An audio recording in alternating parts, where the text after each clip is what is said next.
Sabi Kaya nila lang, kapag may medyo passport sorry kang lang talaga, hawak no? na galing Medyo sa may pagiging pagka, OFW, ano ba talaga matatawag natin dito? may May pagka-boring curse pa yun. yung mga content ko. But I am So, nasabi ko trying talaga, my gusto ko best pa munang libutin ang to buong give mundo. a good Habang shot. hindi pa ako masyadong confident 3K talaga. siguro. But I would like Hindi ko to naman masasabi share talaga, no? to you Pero gusto ko something. talaga Para lang talaga mag-3K may after this. content, no? Anyways, ito lang talaga yung buhay na hinahangad ko. Itong simpleng pamumuhay at buhay lamang ang gusto kong mangyari sa akin. When I kanang retired na ba? Or kung ayaw ko nang mag-abroad. Gaya nito, no? Nanganak siya ng 11 piglets. So, 3 yung inahin ko.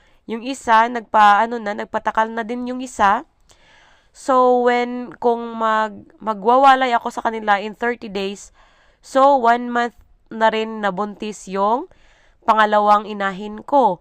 Then, kung ifa-fattening ko siya, within 3 months, pwede ko na siya ma-dispose or 2 months, may nanganganak na namang bagong inahin, yung nagpakasta.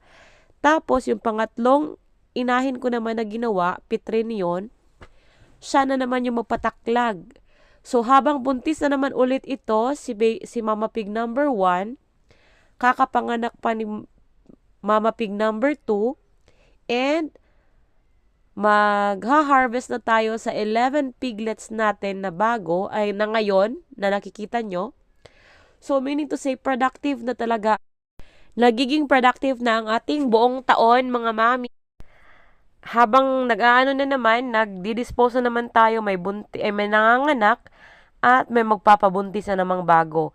Then, ito na naman si Mama Pig is buntis na din. So, the next 2026, productive na talaga ang taon. Pwede ko nang masabi na, for one time, kanang bumalik ako dito sa Saudi Arabia, pwede na ulit ako mag-for good. Pero ang for good ngayon is, napunta talaga sa investment, like investing the, like this business, hog racing, and kaning Mama Pig boar, no? So, ito lang talaga ang maganda kung magandang panimula sa mga gustong pang one time lang talaga ang abroad. Pero hindi ko naman masasabi talaga noon, hindi ko mapapromise kasi sabi nila, having your passport